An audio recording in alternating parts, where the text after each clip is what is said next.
mesmo esquema que a gente utiliza já há algum tempo dentro da nossa disciplina, né? Então, eu vou mandar para vocês na quinta-feira, tudo bem, vai ser um feriado, mas a intenção é mandar quinta-feira de manhã para vocês essa atividade. É uma atividade bem tranquila, bem simples. Eu já comecei a elaborá-la, tá? Vocês vão me devolver essa atividade somente no dia da prova de vocês. Então, boa noite, Adriano. Cleiton entrou também, boa noite. Aí vocês devolveriam essa atividade somente no dia 22, que é o dia da prova de vocês, perfeito? Então, nós temos, uma, duas, três, quatro, 5 aulas até a nossa prova, perfeito? Então, vocês têm um bom prazo. Vocês têm, então, esse feriado, mais um final de semana, mais outro final de semana para resolver essa atividade, coisa que vocês resolvem aí em coisa de 20 minutos, perfeito? Então, vou mandar para vocês durante essa semana, até, salvo melhor juízo, na quinta-feira. E eu sei que vocês aí entram na semana de prova já, na semana do dia 14, mas por isso que eu penso em mandar, e não tem muito segredo de fato, tá? Gente, queria começar a aula de hoje fazendo uma homenagem. Hoje o professor Zeno Veloso, ele completaria 76 anos de idade, se ele estivesse vivo entre nós. Ele faleceu no começo desse ano, e em 27 de novembro de 2019, teve uma palestra, aliás, um texto sobre o direito de família e registro civil de Natimorto, reconhecido na Justiça do Mato Grosso do Sul, que na verdade ele publicava, ele tinha uma coluna no IBDFAN, e o professor Zeno Veloso ele falava sobre o valor do afeto. Ele colocou para nós a seguinte lição: o direito de família vive do existencial, do afetivo, do amor. O direito de família não é uma conta de somar, não é matemática, nem corte, costura.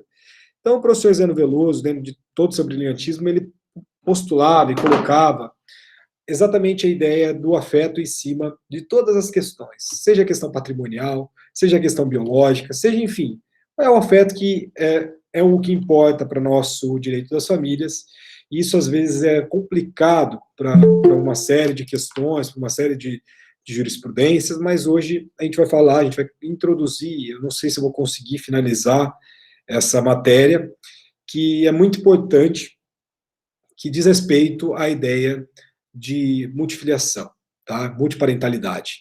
Ou seja, a ideia daquilo que a gente já comentou em algumas outras passagens, mas da ideia de se possuir, né, mais de um pai no registro, mais de uma mãe, como que fica a questão sucessória, como fica a questão, boa noite, Sayuri, como fica a questão dos alimentos, como que fica esse todo na ideia da multiparentalidade.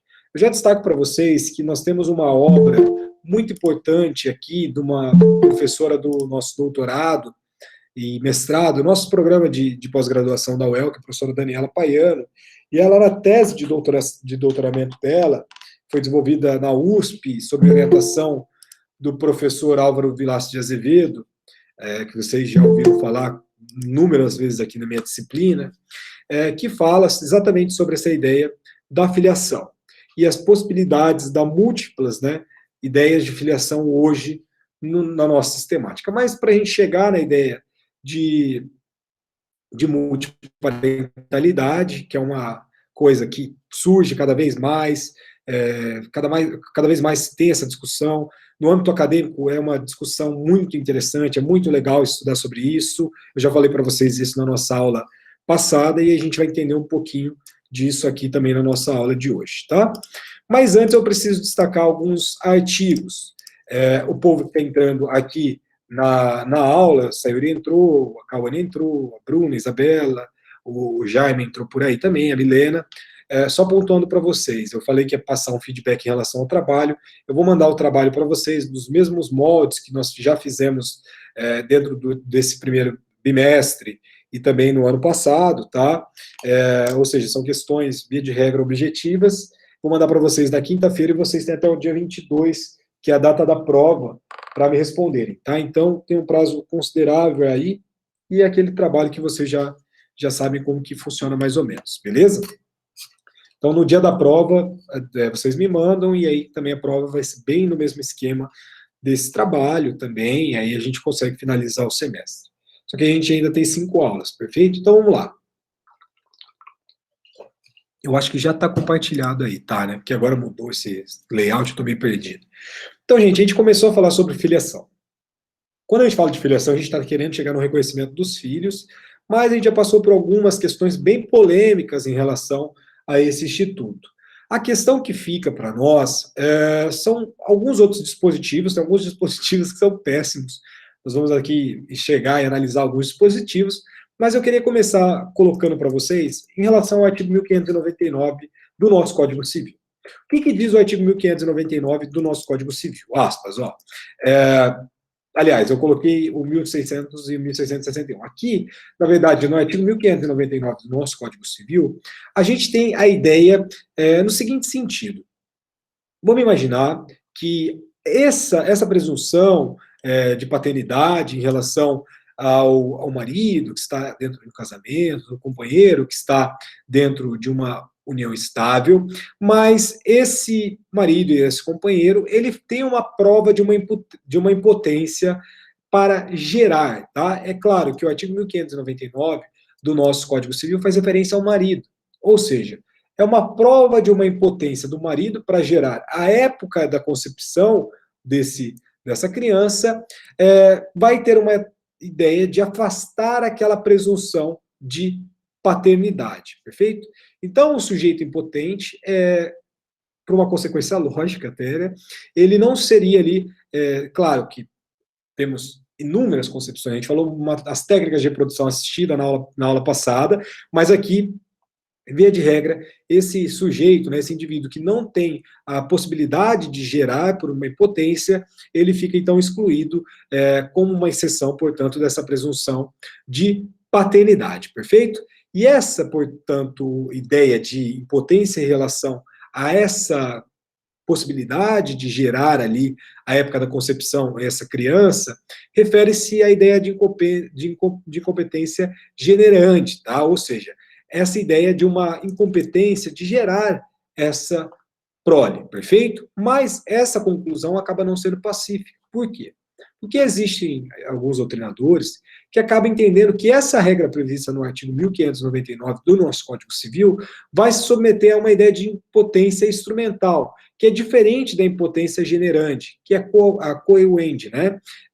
Que, na verdade, vai ser aquela que representa uma impotência para o ato sexual. Então, são duas situações distintas. E aqui, para nós, seguindo uma doutrina majoritária, a gente vai colocar a ideia da primeira concepção, ou seja, vamos dizer assim, no popular, do pai estéril, ou seja, do pai que não tem ali as capacidades em relação à produção, então, dessa prole comum, de gerar essa prole comum, do pai estéril em si, não a ideia da impotência sexual. Tanto é porque, com os avanços, como eu estabeleço para vocês, da medicina, a ideia dessa impotência sexual instrumental, que é a co-end, né, acaba se envolvendo, aliás, ela acaba até se transformando dentro de um mito, tá? Hoje nós temos inúmeras ferramentas aí para superar essa questão, perfeito? Então é mais a ideia da falta de concepção em relação à possibilidade do pai estéril e não do pai impotente, perfeito? O artigo 1600, né, aqui sim eu destaquei para vocês. Olha que aí começa a loucura do código. Aspas. Não basta o adultério da mulher, ainda que confessado, para elidir a presunção legal da paternidade. Qual que é a questão que nós temos aqui? A ideia do adultério. Mas vocês provavelmente verificaram lá no direito penal que o adultério, ele foi ali extirpado do nosso ordenamento jurídico, sobretudo pela Lei 11.106 de 2005. Então, o adultério ele saiu do nosso ordenamento jurídico. Ou seja, quando nós temos a exclusão do adultério e o desaparecimento do adultério do sistema, parece-me que esse artigo 1600 aqui, ele ficou revogado também, mesmo que não de forma explícita, de forma ali, que dentro da interpretação a gente acaba gerando essa conclusão. E além disso, nós temos um outro dispositivo localizado 2 artigos depois, que é o artigo 1602, que ele fala para nós que não basta a confissão materna para excluir a presunção de paternidade. Então, o que nós temos dentro dessa loucura aqui?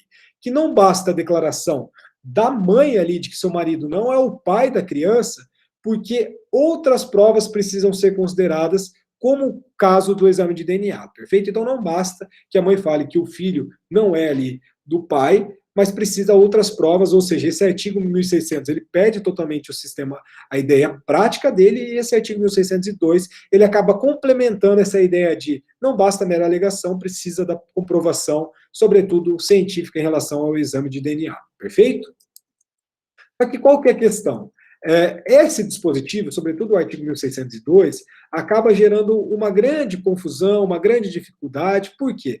Porque dentro desse dispositivo, vamos imaginar uma situação prática, né? Vamos imaginar uma mulher que que ela se encontra separada, deixa eu só aceitar aqui, que ela encontra-se separada de fato, tá? Ou seja, ela já não possui aquela sociedade conjugal em si, tá? Eles já se encontram separados de fato, e o marido, então, está vivendo a vida dele, e essa ex-esposa, vamos dizer assim, ela está dentro de uma outra união estável, perfeito? Ela está convivendo com outro homem. Então, ela está separada de fato do primeiro marido, e ela está convivendo com o seu companheiro atual, perfeito? Uma situação extremamente corriqueira aqui no nosso ordenamento. O que acontece? Vamos imaginar que nasce um filho do companheiro que está dentro dessa união estável com ela. Qual que é a confusão? Ou até mesmo um namorado, não tem problema, né? Qual que é a confusão? Né? Vamos imaginar, se a mulher declara que o marido, né, não é o marido que já se encontra separado de fato, não é o pai dessa criança, isso não teria o condão de afastar a presunção legal da paternidade do marido. Então, o que é a ideia aqui? Teria que se fazer um exame de DNA, algo nesse sentido. É claro que nós vamos verificar que isso praticamente não vai acontecer. Nós temos ali o registro direto em relação a este companheiro, não vai ter uma dificuldade assim prática muito grande. Só que qual que é a melhor solução? Uma alteração legislativa para trazer para nós uma previsão para afastamento dessa presunção de paternidade envolvendo a separação de fato. Porque, na verdade, imagina, olha que confusão, a mulher já se encontra separada de fato, constitui ali um namoro, está namorando, e ali, dessa união, desse namoro posterior, essa separação de fato, tem ali uma prole comum. Então, existe uma presunção de paternidade do marido. É uma coisa que não faz sentido nenhum. Então, parece-me que deveria existir aqui, sobretudo nesse artigo 1602, um parágrafo único ou alguma vírgula ali, afastando essa presunção, ou até mesmo um dispositivo, né? Afastando essa presunção de paternidade, então, em relação às sociedades de a separação de fato, né? E as sociedades, portanto, formadas depois deste casamento, perfeito? Então, tem problemas práticos, na verdade, mas isso deveria ter uma redação melhor, porque, de fato, vocês vão se deparar na realidade com inúmeros casos de separações de fatos e, posteriormente, ali, uma união estável, perfeito?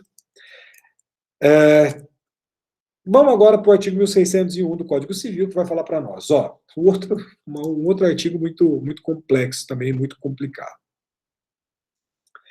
Cabe ao marido o direito de contestar a paternidade dos filhos nascidos de sua mulher, sendo tal ação imprescritível. Parágrafo único. Contestada a filiação, os herdeiros do impugnante têm direito de prosseguir na ação. Qual que é a treta aqui? Lembra que eu comentei com vocês sobretudo aquele caso de que foi feito um reconhecimento de filiação, um reconhecimento de paternidade, uma investigação de paternidade, antes da ideia do exame de DNA? Então, vamos imaginar que lá em 1980, ocorreu ali uma investigação de paternidade, e essa investigação de paternidade foi julgada procedente. O que esse dispositivo do Código Civil fala? Que essa ação de investigação, ou melhor, a ideia do direito de contestar ali, essa ação de contestamento em relação a esta filiação, ela é imprescritível. Então, esse sujeito, em 2021, ele poderia entrar com essa ação para afastar essa paternidade, porque hoje se tem um exame de DNA. É claro que nós temos algumas situações, mas esse exemplo aqui é um exemplo bem esdrúxulo, né? Essa criança foi conhecida em 80. Então vem 80, vem 90, vem o ano 2000, vem 2010, vem 2020. Existe esse estabelecimento desse vínculo. Perfeito? E esse dispositivo fala assim, ah, não, vocês podem ali questionar que essa questão é totalmente prescritível. Então, qual que é a grande treta aqui? Porque, geralmente, o que está se discutindo aqui acaba envolvendo questões patrimoniais. Por isso que o próprio parágrafo único desse dispositivo coloca para nós que, caso exista a contestação em relação dessa filiação, os herdeiros do impugnante, os herdeiros que estão ali representando, portanto, esse pai que faleceu, têm o direito de prosseguir a ação para, entre aspas, excluir esse irmão do processo de inventário. Então, esse dispositivo 1601 do nosso Código Civil, tudo bem, ele é um dispositivo antigo, ele vem aqui já há anos dentro do nosso sistema, mas, no nosso ponto de vista, ele vai acabar aparecendo como um dispositivo que não se enquadra mais. Por quê? Nós estamos, sobretudo na ideia da filiação, colocando o peso da afetividade, por isso que a gente começou a aula lendo aquele trecho do professor Zeno Veloso, exatamente por colocar a ideia da afetividade em cima da filiação biológica hoje.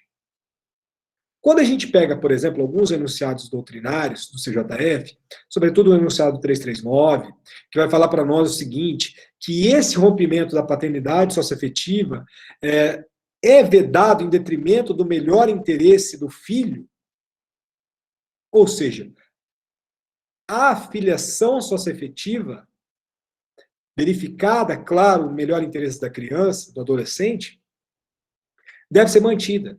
Então, existem os enunciados doutrinários, e a gente vai verificar como isso está sendo visto na jurisprudência, que fala para nós, não, esse artigo 1601 do nosso Código Civil, ele é problemático.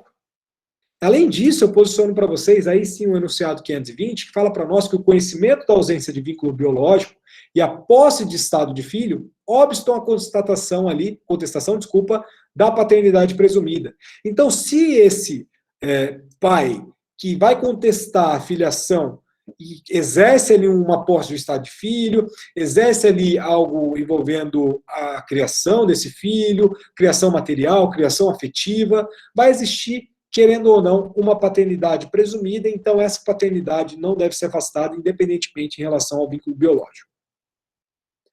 Olha o que o STJ fala para nós. RESP 878.941 de 2007. Ó. Reconhecimento de filiação. Ação declaratória de nulidade. Inexistência de relação sanguínea entre as partes. Irrelevância diante do vínculo socioafetivo. Merece reforma o acórdão que, ao julgar embargos de declaração, impõe multa com amparo ali, enfim, caráter modificativo. Inteligência da súmula 98. Olha aqui, ó. O reconhecimento de paternidade é válido se reflete a existência duradoura do vínculo socioafetivo entre pais e filhos. E a ausência de vínculo biológico é fato que, por si só, não revela a falsidade da declaração de vontade consubstanciada no ato do reconhecimento. A relação socioafetiva é fato que não pode ser e não é desconhecido pelo direito. Inexistência de nulidade do assento de lançamento em registro civil. Olha lá, gente, ó. O Superior Tribunal de Justiça vem dando prioridade ao critério biológico para o reconhecimento da filiação naquelas circunstâncias em que há dissenso familiar, onde a relação socioafetiva desapareceu ou nunca existiu. Não se pode impor os deveres de cuidado, de carinho e de sustento a alguém que, não sendo pai biológico, também não deseja ser pai socioafetivo. A contrário senso, se o afeto persiste de forma que pais e filhos constroem uma relação de mútuo auxílio, respeito e amparo, é aceitado desconsiderar o vínculo meramente sanguíneo para reconhecer a existência de filiação jurídica. Recurso provido. Então, nós temos uma ideia lá no nosso Superior Tribunal de Justiça, em 2007, ou seja, já há anos, estabelecendo que o conhecimento da ausência de vínculo biológico e a posse do estado de filho obstam para a constatação da presunção da paternidade presumida. O que nós temos aqui? Vamos imaginar a nossa chamada adoção à brasileira. A gente vai falar isso quando nós estivermos tratando da adoção, só que a adoção à brasileira é basicamente o seguinte caso. O marido reconhece ali o filho havido pela sua mulher, como seu, tá? Por meio da chamada adoção à brasileira. Ou seja, esse marido ou esse companheiro, enfim, ele começa a se envolver com essa esposa, ou não esposa, mas com eventual namorada, eventual companheira, há 5 meses. Só que ela está grávida. A partir do momento, então, que eles já estabelecem esse vínculo, ela já se encontra grávida. Quando a criança nasce, esse companheiro, né, que não é o pai biológico da criança, vai lá e reconhece a criança perante o cartório. Entenderam, né? Ele não é o pai biológico, ele contrai ali um namoro com a mãe e reconhece esse filho no cartório. Quando do nascimento ou depois, a gente sabe que como que isso acaba funcionando. Tá? Pode até ser em testamento, é uma loucura. A gente vai falar sobre isso no reconhecimento de filhos, que é a nossa próxima aula. O que nós temos? A partir do momento que esse sujeito reconhece esse filho, cria esse filho por 10 anos, supondo, ele não pode e ele não consegue desfazer esse vínculo. Ou seja, ele pode até entrar com uma ação negatória ou de nulidade do registro, pode até ser julgado parcialmente ali procedente, mas o que é a única coisa que vai constar ali? Vai declarar que o autor não é o pai biológico da criança. Mas o vínculo de filiação vai ser mantido. Por quê? Porque o vínculo de filiação vai se fundamentar em relação à socioafetividade. Perfeito? Então, nós temos, em decorrência disso daqui, uma ideia muito clássica de que a ideia da socioafetividade está se sobrepondo em relação à questão biológica. Então, a pessoa, quando faz o reconhecimento dessa filiação perante o cartório, cria esse filho, já está ali diante de uma responsabilidade muito grande. Porque por mais que ele faça depois uma ação de nulidade do registro, pode até ser reconhecido que ele não é o pai biológico. Só que isso não vai afastar os deveres inerentes à situação de pai dele com essa criança. Perfeito? Aí vocês podem me perguntar, mas professor, mas e o tempo, né? Qual que é o tempo que precisa decorrer em relação a essa posse de estado de filho, ou seja, essa posse dessa criação, desse vínculo afetivo, algo nesse sentido? É muito complicado, mas nós temos uma tese de doutorado que foi feita aqui pela Universidade Federal do Paraná, que foi defendida pela professora Leila de Brito, que ela vai falar para nós, sobretudo em relação a uma lei francesa, ela vai buscar no direito comparado, um prazo que consagra, dentro da legislação francesa, um prazo de 5 anos para o reconhecimento dessa posse de estado de filho, para o reconhecimento, portanto, desta filiação socioafetiva. Então, seria ali a partir do momento do nascimento do filho, ou do reconhecimento desse filho, ali, para que se até mesmo pudesse impugnar qualquer ideia de parentalidade. A partir depois desses 5 anos, não teria mais esse prazo. Então, quando a gente olha para o artigo 1601 do nosso Código Civil, parece-me que, por exemplo, na legislação comparada da França, nós temos esse prazo de 5 anos para contestar. Então, quando fala ali é imprescritível, parece-me que a legislação francesa estabelece um prazo interessante de 5 anos para contestar a paternidade. A partir do momento que não consta, que não contesta, é claro que daí não é possível mais essa impugnação. Caso não exista a posse de estado de filho, ou seja, você não tem esse vínculo afetivo, mas você fez o reconhecimento perante o cartório, enfim, esse prazo de 5 anos ele aumentaria. Então, se você não tivesse uma guarda compartilhada, algo nesse sentido, ou até mesmo a criação desse filho, vamos imaginar, dentro de uma casa, né, junto com a sua companheira, com a sua esposa, com a sua namorada, esse prazo seria, ao invés de 5 anos, 10 anos, tá? Então, seria o dobro. Então, essa experiência francesa, na verdade, ela acaba servindo como um parâmetro para a nossa realidade. É claro que a gente não tem aqui no nosso ordenamento jurídico a questão do aspecto quantitativo, né? Quantos anos, porque fala que a ação é imprescritível. Então, a gente está tentando buscar na legislação comparada um prazo que algum ordenamento traz para nós, para a gente estabelecer aqui como uma regra. Porque vamos imaginar, se a ação é imprescritível, mas como é que fica a socioafetividade, né? A partir de qual momento, então, seria possível a gente falar que existe, de fato, uma relação socioafetiva desse pai, o famoso pai que está criando a criança e a criança? A partir, então, de 5 anos, caso ele tenha essa vinculação em relação à nossa posse de estado de filho, e de 10 anos, caso não tenha, perfeito? É uma questão muito interessante, né? Uma questão muito que acaba colocando, porque além desse aspecto quantitativo de 5 ou 10 anos, é claro que a gente precisa verificar o aspecto qualitativo, né? Como que de fato essa relação entre esse pai e essa criança, perfeito?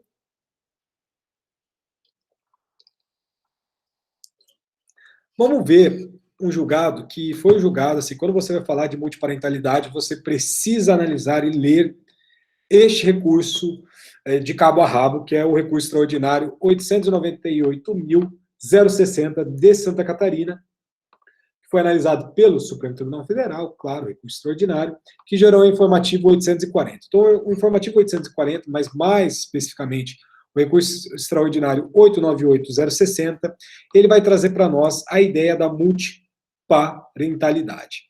O que nós temos aqui? É uma tese que foi julgada em repercussão geral, tá? Então, foi uma repercussão geral que trouxe para nós que a paternidade socioafetiva acaba ali por confirmar uma impossibilidade de se quebrar o vínculo de filiação dentro dos casos da paternidade socioafetiva. Olha aqui que fala para nós dentro desse pequeno trecho, ó. A paternidade socioafetiva, declarada ou não em registro, não impede o reconhecimento do vínculo de filiação concomitante, baseada na origem biológica com os efeitos jurídicos próprios. Ou seja, é possível que exista dentro do assento de nascimento o pai biológico e o pai socioafetivo. Perfeito? Exatamente isso que o STF decidiu. Então, a nossa paternidade socioafetiva, declarada ou não em registro, não impede o reconhecimento do vínculo de filiação concomitante. 3 impactos que esse recurso extraordinário trouxe para nós.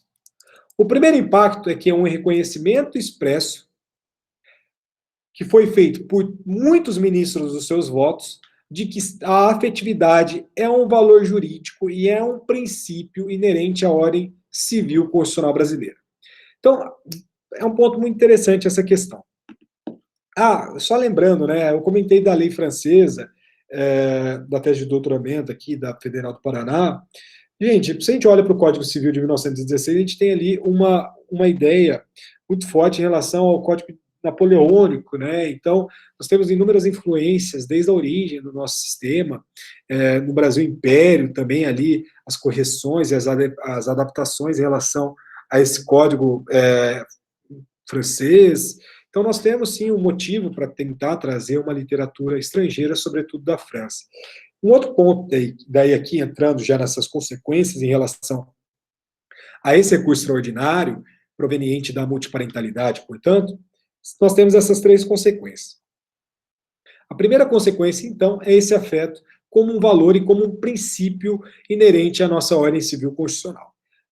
Ordem civil constitucional, Gustavo Tepedino, né, as premissas metodológicas do direito civil constitucional brasileiro. Qual que é a ideia? Quando nós estamos diante da dignidade da pessoa humana, e aqui eu não estou falando no aspecto abstrato, eu estou falando no aspecto concreto, fechando o princípio. Nós temos aqui a consagração do princípio da dignidade da pessoa humana, perfeito? Então, a ideia da afetividade, essa possibilidade desse reconhecimento desse vínculo afetivo nada mais é do que uma própria repercussão referente à nossa dignidade da pessoa humana, perfeito? Então nós temos a ideia do direito civil constitucional, a ideia da Constituição de 1988, impactando o Código Civil de 2002, que tinha projetos desde o nosso ano de 1940, né? A própria Era Vargas já tinha projetos de lei que queriam mudar o nosso Código Civil de 1916. Nós temos, então, a partir da Constituição, essa ideia de diálogo, não diálogo das fontes, mas essa hierarquia, sobretudo proposta por Kelsen, né, da Constituição, como impacto em relação ao nosso direito civil e essa troca recíproca e essa adequação do Código Material Civil em relação à nossa Constituição. A segunda consequência em relação a essa decisão, ao nosso recurso extraordinário 898-060, né, é que a paternidade biológica, melhor dizendo, a paternidade socioafetiva, né, vai ser uma forma de parentesco civil. Então, hoje, a paternidade socioafetiva é uma forma de parentesco civil. Quando nós falamos, então, da ideia do artigo 1593, aquela árvore, né, da relação de parentesco que a gente colocou, o eu no centro, linha reta, linha colateral, aqui nós temos a mesma questão, tá? A ideia, portanto, de paternidade socioafetiva hoje é uma ideia, é uma forma, é uma representação de um parentesco civil. Lembre-se, então, que a gente falou lá, lembra daquelas três possibilidades, né? Nós encaixamos dentro do vínculo, não do vínculo consanguíneo, mas dentro da ideia do parentesco civil, perfeito? Então, hoje, a ideia da paternidade socioafetiva vai se apresentar para nós como um parentesco civil que é muito próximo em relação à própria adoção, tá? Que acaba se equiparando em relação à paternidade biológica. Então, não existe hierarquia entre a paternidade biológica e a paternidade socioafetiva como modalidade de filiação. Perfeito? Então, hoje a gente tem um equilíbrio dentro dessas duas ideias, e isso vai ser importante. Tá? A terceira consequência é que esse julgado consagra uma vitória em relação à multiparentalidade. A multiparentalidade, então, ela passa a ser admitida dentro do nosso ordenamento e mesmo contra a vontade do pai biológico. Então, dentro desse julgamento, ficou reconhecido que o vínculo concomitante é possível para todas as finalidades. O que isso quer representar? Tanto para a questão dos alimentos, quanto para a questão dos aspectos sucessórios, é possível ali este filho, essa filiação, gozar dessa dupla parentalidade. Ou seja, ele recebe a sua cota parte de eventual inventário de um pai e recebe uma segunda cota parte do inventário do outro pai, vamos colocar assim. Perfeito? Para a questão dos alimentos, a mesma situação. Mesma situação.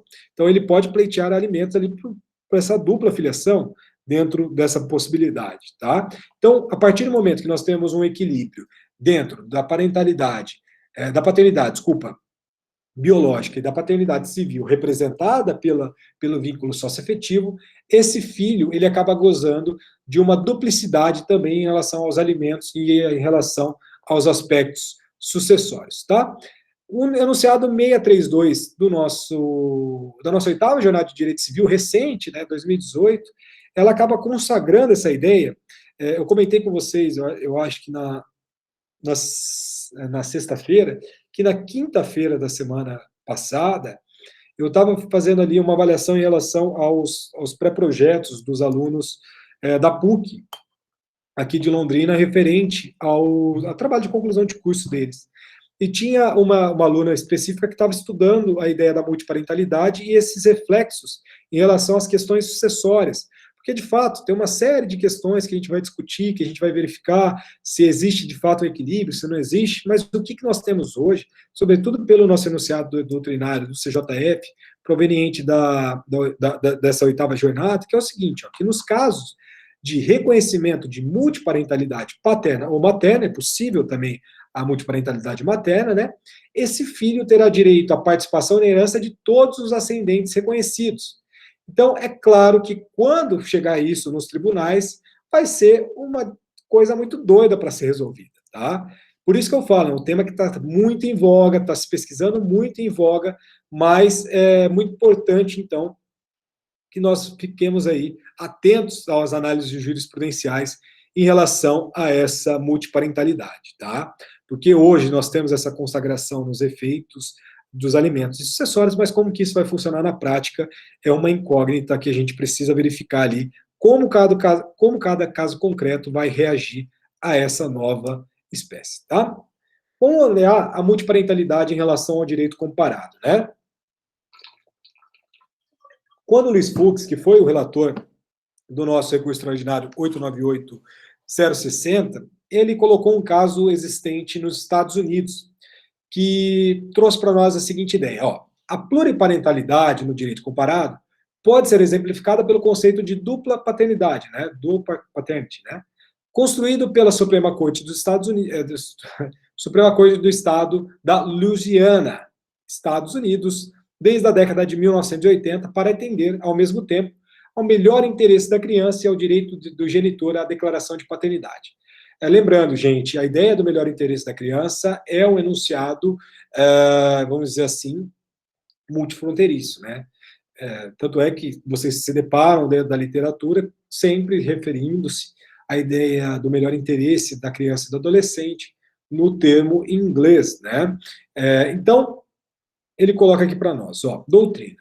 Os arranjos familiares alheios à regulação estatal, por omissão, não podem restar ao desabrigo da proteção às situações de pluriparentalidade. Por isso que merecem tutela jurídica concomitante, para todos os fins de direito, os vínculos parentais de origem afetiva e biológica, a fim de prover a mais completa e adequada tutela aos sujeitos envolvidos, ante os princípios constitucionais da dignidade da pessoa humana, artigo 1º, inciso 3º, e da paternidade responsável. Perfeito? Então, nós temos essa leitura no direito comparado, sobretudo desde a década de 1980, lá do estado da Louisiana, nos Estados Unidos, que trouxe essa ideia da pluriparentalidade, perfeito?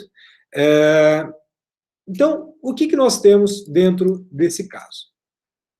Nós temos a ideia, basicamente, resumindo, então, né, fazendo um resumo do que a gente está vendo até aqui, na ideia da multiparentalidade, da possibilidade, da permissão de que os filhos demandem os pais biológicos para obter o reconhecimento de vínculo de filiação com intuitos alimentares e sucessórios.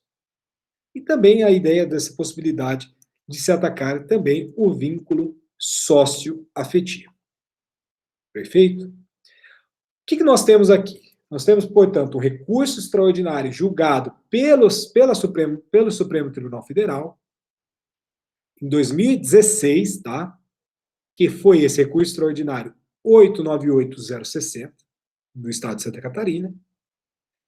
E aqui nós começamos, né, a verificar também outros julgados, mas é um outro julgado que aqui diz respeito, eu coloco o informativo 512 do STF, mas é claro que é um erro que eu coloco no título, porque aqui nós estamos diante do STJ, tá? O STJ em 2012 falou para nós a seguinte questão, ó, é possível o reconhecimento da paternidade biológica e a anulação do registro de nascimento na hipótese em que pleiteados pelo filho adotado, conforme prática conhecida como adoção à brasileira. Ou seja, não se passou pelo processo de adoção e foi feito o reconhecimento do pai lá no cartório de registro de pessoas civis, tá? Não passou pelo procedimento da adoção, por isso que a gente fala de adoção à brasileira. Você pula a etapa, você não passa pelo processo de adoção, você vai lá e faz esse reconhecimento direto no cartório. O que nós temos? Ó, a paternidade biológica traz em si responsabilidades que lhe são intrínsecas e que somente em situações excepcionais previstas em lei podem ser afastadas. Olha lá, o direito da pessoa ao reconhecimento de sua ancestralidade e a origem genética insere-se nos atributos da própria personalidade. Fundamental. A prática conhecida como adoção à brasileira, ao contrário da adoção legal, não tem a aptidão de romper os vínculos civis entre o filho e os pais biológicos, que devem ser restabelecidos sempre que o filho manifestar o seu desejo de desfazer o lhame jurídico advindo do registro ilegalmente levado a efeito, restaurando-se, por conseguinte, né, todos os conceitários legais da paternidade biológica com os registrais, os patrimoniais e os hereditários.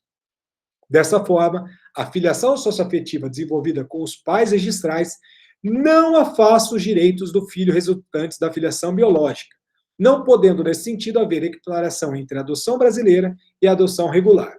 Ademais, embora a adoção brasileira muitas vezes não denote torpeza de quem a pratica, pode ela ser instrumental de diversos ilícitos, como os relacionados ao tráfico internacional de crianças, além de poder não refletir o melhor interesse do menor. O que nós temos aqui? Mesmo que se tenha uma adoção à brasileira, este filho pode depois mover uma ação contra o pai biológico para reconhecer essa paternidade, sobretudo para aspectos alimentares e sucessórios. Que geralmente o aspecto afetivo já foi deixado de lado. E a documentação, professor? Essa documentação, a partir do momento da sentença, vai ser levada ali a registro, geralmente por ofício ou hoje pelo mensageiro, tá? Então, o que nós temos hoje, Isabela? É possível, nós temos procedimentos específicos no CNJ, eu não coloquei no slide de hoje, provavelmente vou falar isso na aula que vem, da possibilidade até mesmo de se fazer esse reconhecimento da paternidade socioafetiva e da paternidade biológica direto no cartório. Só que, basicamente, nesse caso é o seguinte, o pai, que não é o pai biológico, registrou a criança, fez a adoção à brasileira, ou seja, não se passou por todo o trâmite da adoção legal e foi lá e fez o reconhecimento do filho. Perfeito. O que acontece? Esse filho, passado lá há alguns anos, né, até mesmo questão da maioridade, enfim, ele sabe ali, ele tem o conhecimento de que este pai, o que registrou ele, não é o pai biológico. Pode ter até uma relação de socioafetividade. Ótimo se tiver. Isso não inibe e não impede que este filho entre com uma ação contra o pai biológico para o reconhecimento dessa filiação sanguínea, dessa relação de parentesco consanguíneo.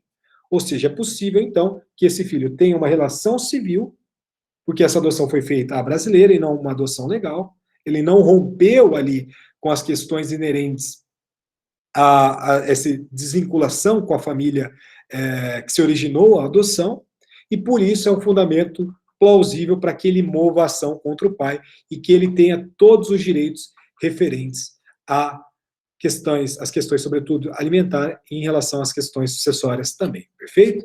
E aí ele ficaria com dois direitos, do pai socioafetivo e do biológico, no que tange à herança? Sim, hoje sim. Foi o que eu comentei agora. Nós temos esse caso de 2016 do recurso extraordinário do STF, que posicionou essa questão para nós, tá? Mas qual que é a questão? A gente vai verificar como que isso vai funcionar na prática. É uma decisão nova. Nós não temos tantos casos assim de multiparentalidade no efeito sucessório. A gente vê aí na jurisprudência vários casos que já estão apontando para o reconhecimento de constar, por exemplo, no assento registral, 2 pais ou 2 mães. Isso daí já aconteceu. Aqui no escritório mesmo a gente já fez uma ação dentro desse sentido, tá, de reconhecimento da paternidade socioafetiva. Não é muito assim, o povo fala, tem como excluir a paternidade biológica? Isso daí é uma outra situação, tá? Uma outra situação, não, a gente nem vai entrar nesse mérito agora. A questão é que dentro do registro civil, na certidão de nascimento, consta daí 2 pais ou 2 mães, tá? E aí, reconhecendo esses 2 pais e essas 2 mães, dependendo do caso concreto, esse filho tem sim direito a questões de alimentos e a questão também de efeitos sucessórios desses 2 pais ou dessas 2 mães também, tá? Ou seja, ele tem ali a possibilidade de receber alimentos e receber direitos sucessórios de todos os seus ascendentes, sem grandes dificuldades. Aliás, com muitas dificuldades, porque a gente vai verificar como que isso vai funcionar no caso concreto. A gente não tem, infelizmente, uma literatura sobre isso muito grande na nossa jurisprudência, porque esse caso do STF, novamente, que consagrou a ideia da multiparentalidade, é do ano de 2016, ou seja, são 5 anos e muita coisa está por vir ainda, tá? Bem, esse julgado do STJ, ele tem uma série de problemas. Primeiro, que esse julgado do STJ, ele acaba ali gerando uma confusão em relação àquela ideia de desprezo à posse do estado de filho, que é fundada dentro dessa reputação social. Ah, esse filho ele sempre esteve envolvido com esse pai socioafetivo, ele sempre estava ali dentro desse tratamento, aliás, dessa ideia de tratamento dessa filiação, como era a forma que esse pai era tratado, como esse pai não era tratado, e aqui abre, na verdade, uma possibilidade de escolha, tá? Qual que é essa possibilidade de escolha? Gente, agora a gente está colocando o julgado lá de 2012, tá? Do STJ, e aí depois a gente vai verificar como que será essa análise perante o STJ numa literatura, vamos dizer assim, mais recente, tá? Então nós temos um caso de 2012 do STJ, que foi esse caso que eu acabei de passar para vocês. O nosso caso do STF é de 2016, e a gente vai verificar o que nós temos aqui. Ou seja, esse caso do STJ, ele traz para nós essa ideia do problema de escolha. Qual que é esse problema de escolha?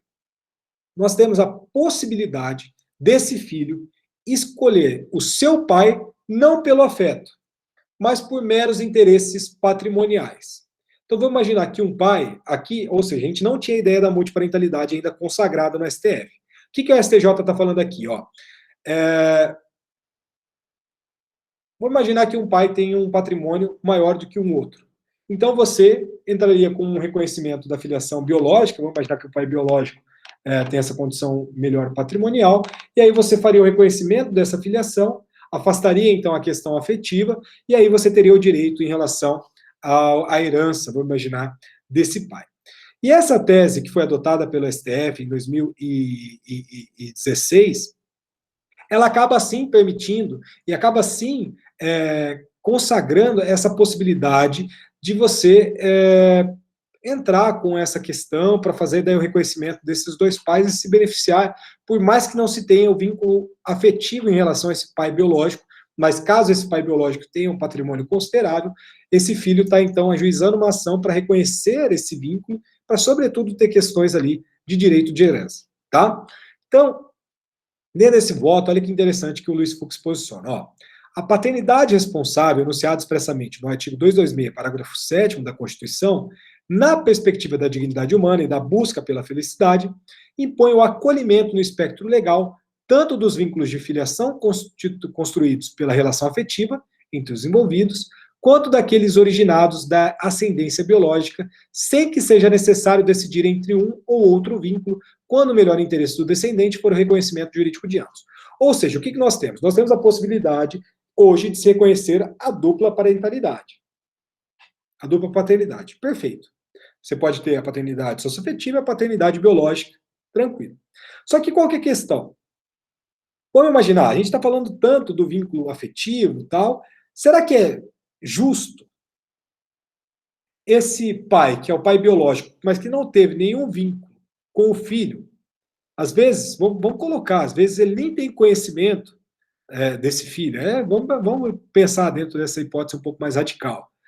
E aí, depois de anos, existe essa ação de reconhecimento de filiação envolvendo o vínculo sanguíneo e, de fato, claro, depois do DNA, fica consagrado esse reconhecimento desse vínculo.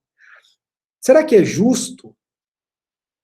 Porque essa criança, enfim, esse adolescente, já se envolveu no aspecto afetivo, teve a criação por parte de outro pai, teve o reconhecimento dessa paternidade, no caso da adoção brasileira, ou seja, esse pai que não é o pai biológico fez o reconhecimento em cartório desse filho. Será que é justo para esse pai, que é o pai biológico, sofrer essa ação depois e aí ser reconhecido essa paternidade, e reconhecida essa paternidade, esse filho ter direitos a eventual aspecto sucessório? É uma pergunta que a gente vai ter que enfrentar, tá? Por quê? Porque hoje, no julgado anterior do STJ, falava assim, ele, entre aspas, acaba escolhendo, né? Ou vai para o vínculo socioafetivo ou vai para o vínculo biológico. Aí vem o STF e fala, não, pode ter os dois vínculos. Só que a questão não se resolve. Esse filho, ele pode escolher, ou melhor, ele pode escolher entre ambos, né, até. Então, hoje, esse filho, dentro da situação de multiparentalidade, ele acaba estando dentro de uma posição privilegiada, né? Só que é algo que a gente precisa entender o motivo de existir, tá? Novamente, por isso que eu falo, A ideia do afeto, que é caro para o nosso direito das famílias, sobretudo porque nós estamos em direitos existenciais, é algo que a gente precisa superar esse aspecto patrimonialista que a gente tem para a gente verificar de fato a questão afetiva. Por isso que é muito difícil da gente entender no primeiro momento. Você vai falar, pô, mas não é justo que essa pessoa tenha ali, vai receber 3 heranças. Ninguém recebe, ela vai receber? Então a gente precisa tirar um pouco o pé desse aspecto patrimonial, que é muito caro, sobretudo para o nosso direito das sucessões, e dar um passo à frente para a gente verificar a questão do afeto. Por isso que a gente começou a nossa lição, a nossa aula de hoje, com a lição do professor Zeno Veloso, né? Vamos ler aqui novamente o pequeno trecho que o professor Zeno Veloso, que completaria 76 anos hoje, falaria para nós. Ó, o valor do afeto. O direito de família vive do existencial, do afetivo, do amor. O direito de família não é uma conta de somar, não é matemática, nem corte e costura. Ou seja, não é a soma do quinhão hereditário, não é a soma do monte mor da sucessão, não é a soma do patrimônio que será partilhado, mas sim a questão do direito existencial dessa criança, enfim, de ter reconhecido essa dupla aspecto da parentalidade, seja a paternidade, seja na questão das mães, perfeito? Beleza? A gente tem um outro informativo aqui do STJ que vai gerar essa questão de confusão em relação à constituição de uma paternidade registral. Esse caso do STJ é proveniente de 2015, que acaba envolvendo também esse direito de escolha do filho, né? Mas nós temos ali essa questão, perfeito? Eu não vou ficar aqui lendo esse informativo, depois vocês estudem esse informativo 555, que também é anterior ao julgado do STF, mas o importante é isso daqui, ó, resumo. O resumo que nós temos, sobretudo desse informativo e de tudo que a gente vai verificar, é que dentro dos casos de engano ou erro no registro, a gente vai levar em consideração a prevalência da parentalidade socioafetiva. Isso aqui é um aspecto muito importante. Nós temos ali algumas questões de concurso que até hoje falam, no STJ, a questão consanguínea é mais importante que a afetiva. E, de fato, ainda nós temos um pouco disso.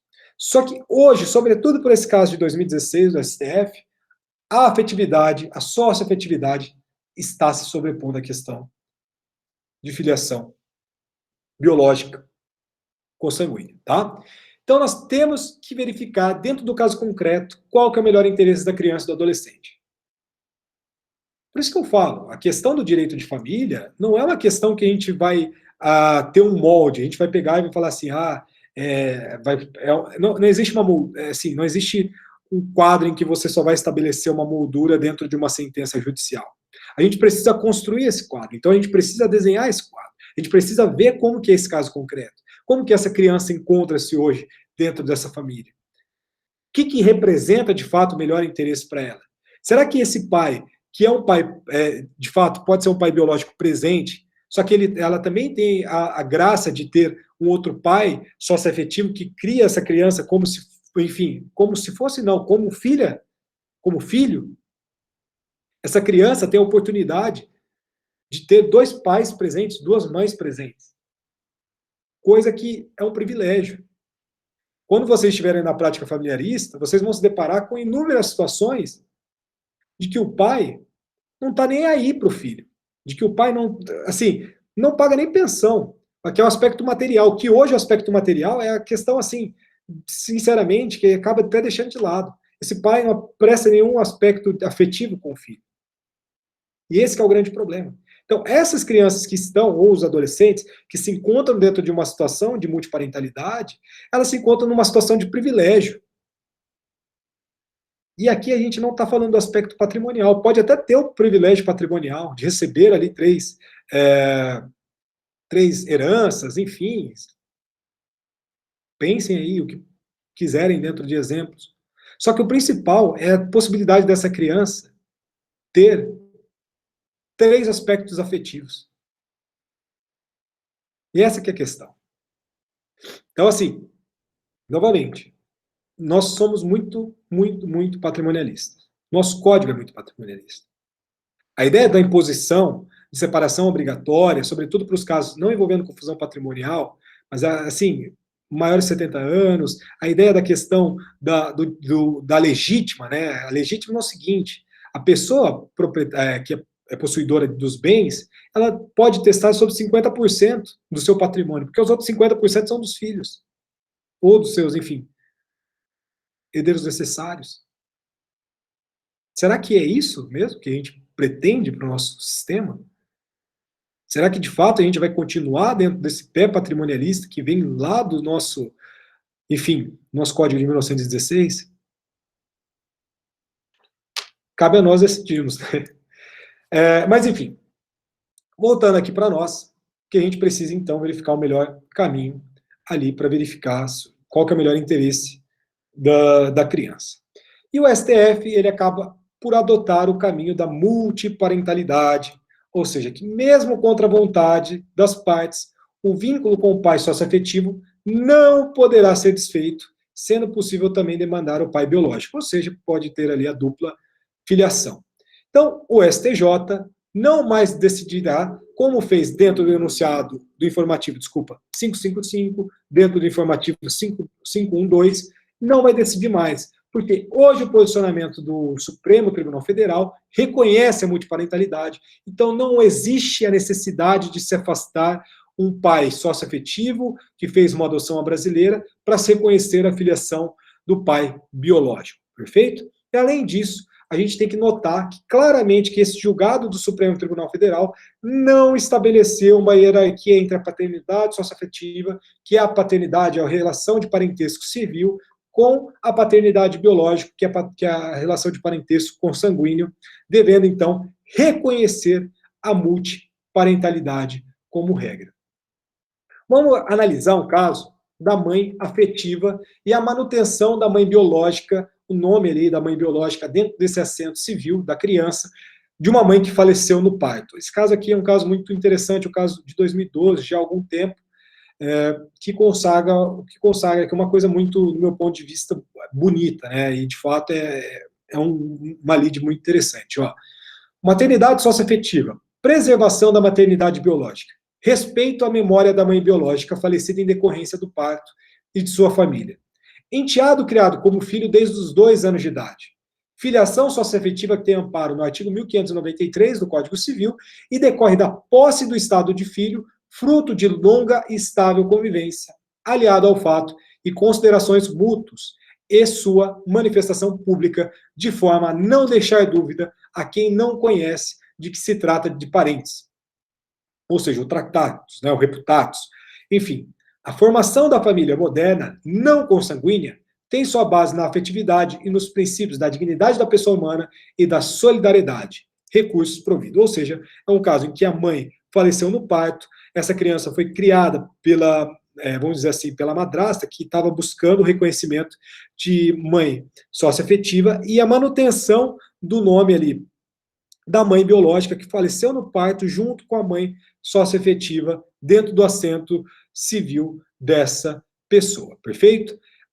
Nós temos aqui alguns casos, eu até deixei, eu não coloquei no slide, mas eu deixei aqui nas minhas anotações, que são casos interessantes. Por exemplo, em 2014 nós tivemos 3 julgamentos que tiveram uma repercussão interessante. O primeiro foi no Distrito Federal, que atribuiu uma dupla paternidade para todos os efeitos jurídicos, tanto para o pai biológico quanto para o pai socioafetivo. Isso em 2014, tá?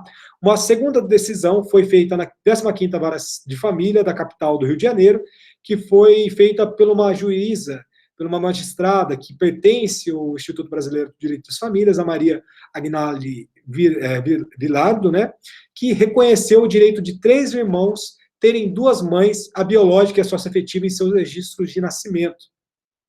E o último julgado é lá do Rio Grande do Sul, que colocou uma criança de 5 anos que terá dentro da certidão de nascimento o nome do pai biológico e do pai que a registrou e que com ela convive desde o seu nascimento.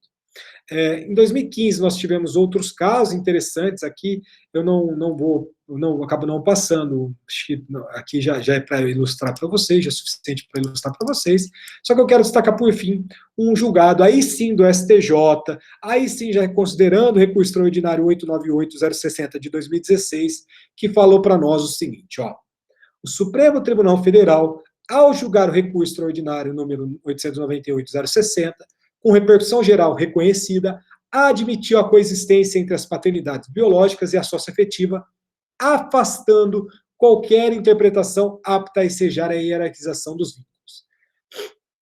A existência de vínculo com o pai registral não é obstáculo ao exercício do direito de busca da origem genética ou de reconhecimento de paternidade biológica. Os direitos à ancestralidade, à origem genética e ao afeto são, portanto, compatíveis. O reconhecimento do estado de filiação configura direito personalíssimo, indisponível e imprescritível, tá? Imprescritível, é importante isso, que pode ser exercitado, portanto, sem nenhuma restrição contra os pais ou seus herdeiros. Então, o informativo 555 do STJ, o informativo 512, se analisados fossem hoje, estariam totalmente superados em decorrência dessa decisão proveniente do Supremo Tribunal Federal do ano de 2016. Falei, hein? Alguém tem alguma dúvida? Não? Então, metralhamos vocês com algumas informações. O importante é vocês terem hoje, então, que a multiparentalidade é plenamente consagrada dentro do nosso sistema.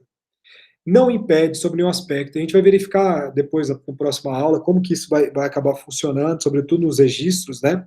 Só que o mais importante é que isso não impede. Vamos imaginar que tenha feito uma adoção brasileira, não vai impedir que esse filho entre com uma ação e reconheça essa paternidade em relação a este pai biológico. Isso não vai excluir, não vai colocar ele numa situação em que ele tenha que escolher qual o pai que ele vai querer ter lá no assento civil.